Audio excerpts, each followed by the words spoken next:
Estimados alumnos, nuevamente con ustedes para continuar desarrollando el programa Derecho Civil 3. Pretendo en esta y en un par de cápsulas más terminar todo lo que es la clasificación de obligaciones. Pero vamos a la cuestión que nos convoca en este minuto. Veíamos en la clase anterior, habíamos comenzado, más bien dicho, al estudio de los efectos de la resolución contractual. Y yo les señalaba que estos hay que dividirlos en efectos con relación a las partes del contrato y efectos con relación a los terceros. En materia de resolución y las partes, señalábamos que si las obligaciones emanadas de los contratos no se habían cumplido al tiempo de dictarse la sentencia judicial ejecutoriada que declara la resolución, bueno, la resolución contractual opera como un modo de extinguir obligaciones según el artículo 1567 del Código. En cambio, si las obligaciones se habían cumplido, opera con efecto retroactivo. Ahora bien, opera con efecto retroactivo. En cuanto a los terceros, lo primero que tenemos que dejar asentado es cómo la resolución contractual dictada en un juicio puede afectar o alcanzar con sus contornos o efectos a quienes no fueron parte del contrato bilateral que es declarado resuelto. Y la respuesta es la misma que dimos al tratar el año anterior la nulidad. Porque en el tiempo intermedio entre la suscripción del contrato y la fecha en que se declara la resolución contractual, pueden pasar muchas cosas, como por ejemplo que el deudor bajo condición resolutoria, es decir, el deudor condicional resolutorio, puede realizar actos de enajenación, disposición o gravamen respecto de la cosa que tiene en esa condición. Entonces, pudo haberla transferido un tercero, o pudo haber constituido en favor de ese tercero un derecho real, por ejemplo, como una hipoteca. Entonces surge la duda, ¿qué pasa cuando se decreta la resolución contractual? En virtud de este efecto retroactivo, entonces, si se cumple la condición resolutoria, vamos a entender entonces que todas las actuaciones, enajenaciones y gravámenes que realizó el deudor condicional habrían sido sobre cosa ajena, por lo tanto, inoponibles al verdadero dueño. Entonces, hay que dilucidar si esta regla la vamos a aplicar, de manera absoluta o la vamos a aplicar de manera atenuada. Por lo tanto, esto nos obliga a reexaminar el efecto que tiene una resolución contractual respecto de los terceros, dejando inmediatamente en claro que solo va a afectar a los terceros de mala fe, pues los terceros de buena fe van a quedar a cubierto del efecto resolutorio. Y aquí la buena o mala fe va a estar determinada por el conocimiento o desconocimiento de la condición resolutoria. La ley, esta materia la resuelve a través de dos disposiciones legales, que son los artículos 1490 para los bienes muebles y 1491 para los bienes raíces. Entonces, vamos a estudiar ambas disposiciones.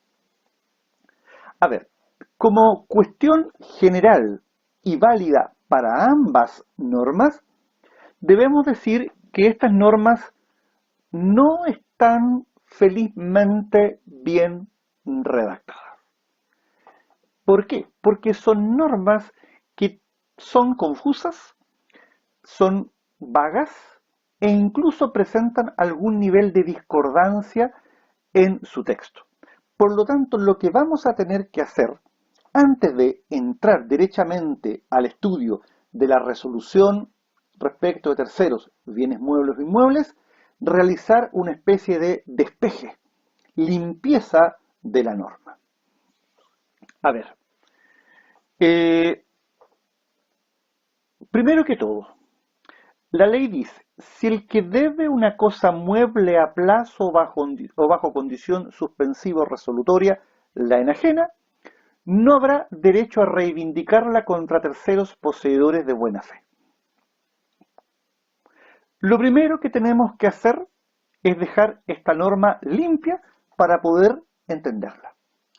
Y para poder realizar este proceso de limpieza, lo primero que tenemos que hacer es reformular la expresión si el que debe una cosa mueble.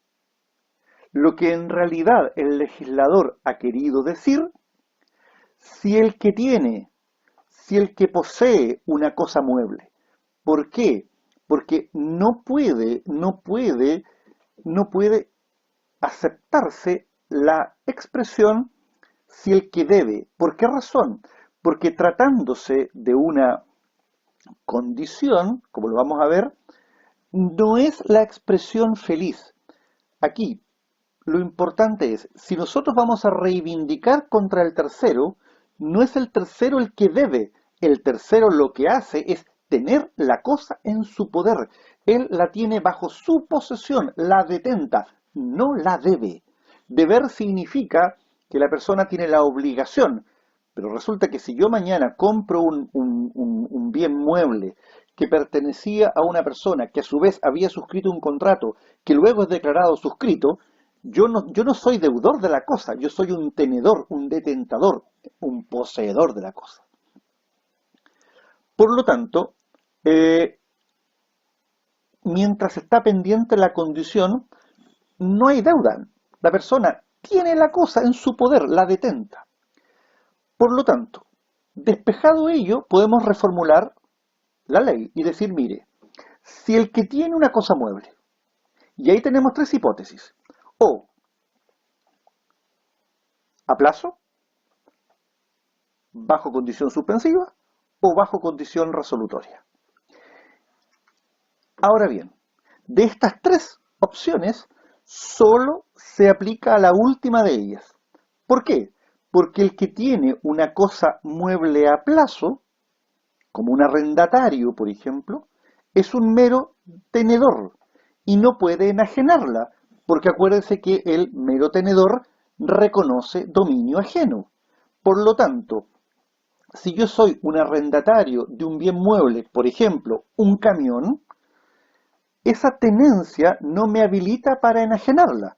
Por lo tanto, la norma del 1490 no puede aplicarse a aquel que tenga una cosa mueble a plazo.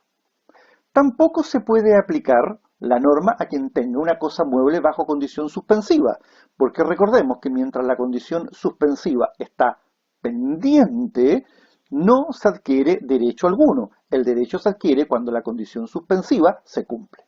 Por lo tanto, si tuviésemos que reformular la norma, podemos decir que si el que tiene una cosa mueble bajo condición resolutoria la enajena, solo hay acción reivindicatoria contra poseedores de buena fe, de mala fe. En cambio, no habrá acción reivindicatoria contra terceros poseedores de buena fe.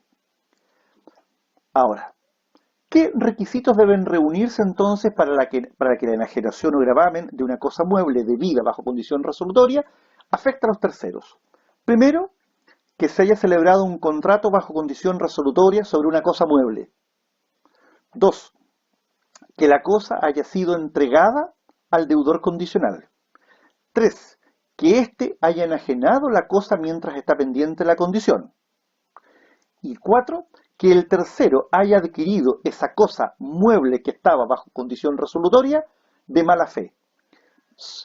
¿Y qué es lo que es la mala fe? Es el conocimiento que tuvo el tercero de la existencia de la condición resolutoria.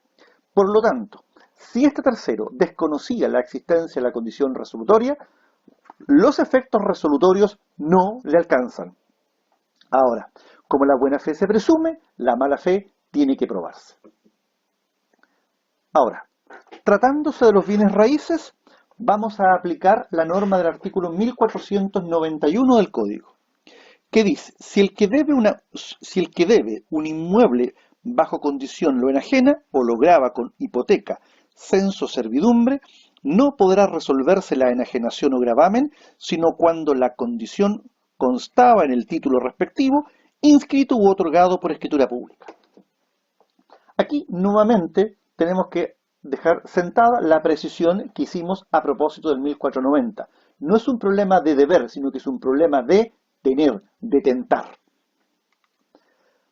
Ahora, para que los terceros se vean afectados por la resolución contractual, se requiere que se cumplan los siguientes requisitos.